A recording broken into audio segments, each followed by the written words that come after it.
पाणी टंचाईच्या प्रश्नावर ठाकरे गटानं छेडलेल्या लबाडांनो पाणी द्या या आंदोलनाचा आज समारोप झालेला आहे। या पार्श्वभूमीवर आमचे प्रतिनिधी रवींद्र सुरळकर यांनी मोर्चाकरांशी संवाद साधला आहे। पाहूयात। छत्रपती संभाजीनगर शहरामध्ये सध्या शिवसेना ही आक्रमक पाहायला मिळत आहे। सध्या पाणी प्रश्न तापलेला आहे आणि अशामध्येच गेल्या 1 महिनाभरापासून लबाडांनो पाणी द्या हे आंदोलन सध्या विरोधी पक्षनेते अंबादास दानवे यांच्या नेतृत्वामध्ये करण्यात येत आहे। आज छत्रपती संभाजीनगर शहरामध्ये क्रांती चौकापासून ते गुलमंडीपर्यंत हा हल्लाबोल मोर्चा काढण्यात येणार आहे आणि याचं नेतृत्व सध्या विरोधी पक्षनेते अंबादास दानवे आणि युवा नेते आदित्य ठाकरे हे करणार आहेत। तर आपल्यासोबत काही नागरिक आहे, काही शिवसैनिक आहे, आपण त्यांच्याशी चर्चा करणार आहोत की कसं आपल्याला या मोर्चाकडे कसं पाहता म्हणून। काय सांगाल आपण, आज हल्लाबोल मोर्चा आहे, अंडा मोर्चा आहे, कसं बघता याकडे?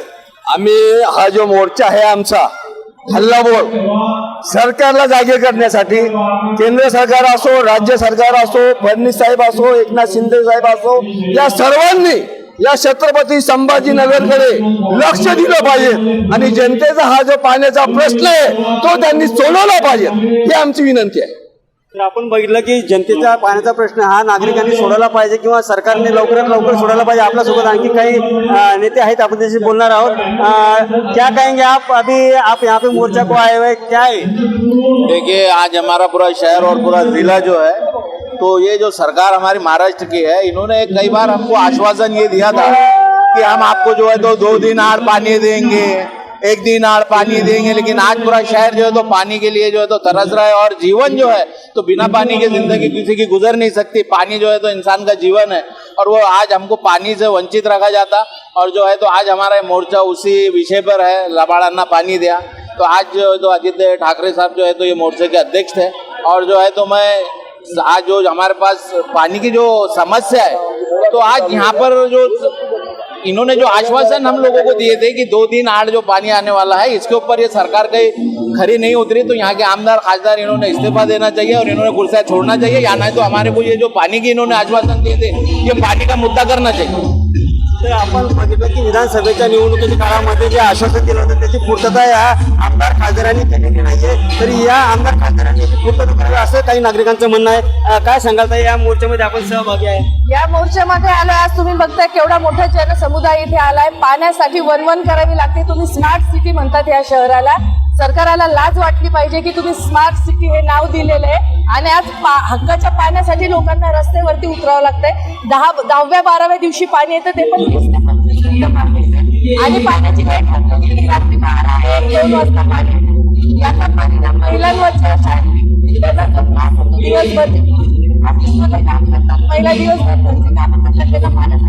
रात्री आपण करावं लागतं।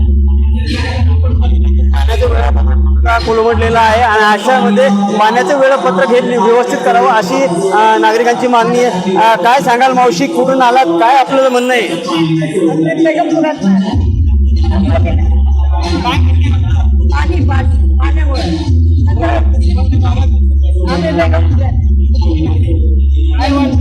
काय करावं? पाणी द्यावा। किती दिवसाला पाणी द्या आपल्याकडे? 8 दिवसाला। आपण बघितलं की सामान्य नागरिक सुद्धा या मोर्चामध्ये सहभागी झालेले आहेत आणि कुठेतरी पाणी द्यावं ही त्या सर्वांची मागणी आहे। आपल्यासोबत आणखी काही महिला आहेत, त्या आपल्याशी चर्चा करतील। काय सांगा, कुठून आला तर काळ आहे पाण्यासाठी काय वाटतं आपल्याला? सोडायला पाहिजे पाणी। आणि सोडायला पाहिजे। तर आपण बघितलं या नागरिकांचं म्हणणं आहे कुठेतरी पाणी सोडावं, पाणी द्यावं अशा पद्धतीने सध्या आपण पाहतात की या ठिकाणी कशा पद्धतीनं या मोर्चासाठी हा जनसमुदाय या ठिकाणी जमलेला आहे आणि या ठिकाणी लबाडांनो पाणी द्या या हल्लाबोल मोर्चामध्ये सहभागी झालेले आहेत।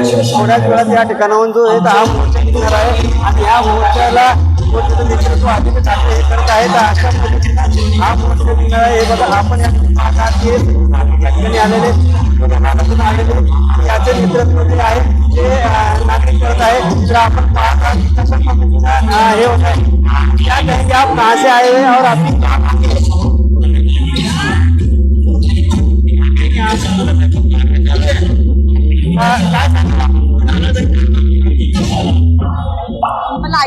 काय सांगाल आपण? आज पाणी येत आहे, आता डायरेक्ट आणि 13व्या दिवशी पाणी येते. 13 दिवस पाणी भरून ठेवणं शक्य होत नाहीये. महिलांना सगळ्यात जास्त पाण्याचा त्रास होतो आहे. एवढा गॅप पहिले पूर्वी कधीही नव्हता. आता हा गॅप जरा जास्त वाढत चाललेला आहे. वेळ अनिश्चित आहे. वेळ कधीही वेळेवर पाणी येत नाही. त्यामुळे कुठे जाण्याचा प्रश्न आहे. पाण्याची कधी सोडतात त्याच्यामुळे पाण्यामुळे महिलांना अतिशय प्रचंड त्रास होत आहे. तर आपण पाहिलं की महिलांना पाण्याची अपेक्षा आहे आता आणि पाणी कधी मिळेल याच आशेमध्ये सध्या महिला आहे. तर आपण काही नागरिक आहेत त्यांची सुद्धा चर्चा करणार आहोत. काय सांगाल आपण पाण्याची समस्या उद्भवत आहे पाण्याची कसं बघते? गेल्या 2-3 महिन्यापासून छत्रपती संभाजीनगरमध्ये जनतेला पाण्याची गळती होत आहे. प्रश्नाचा खात आहे. त्यासाठी आम्ही 8 एप्रिलपासून हे आंदोलन पाण्यासाठी जनतेला पाणी मिळावं महानगरपालिका 12 ते 15 दिवसाला पाणी देत आहे. यासाठी आम्ही हे आंदोलन आज शेवटचं करत आहोत. आपण पाहिलं महानगरपालिका जी ते 12 ते 15 दिवसाला पाणी देत आहे.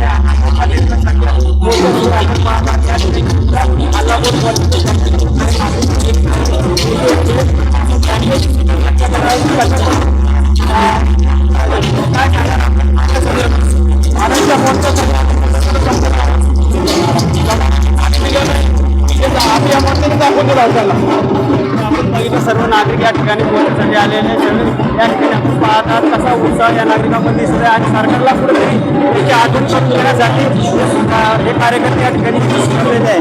रवींद्र सुरेल यांचे छत्रपती संभाजीनगर.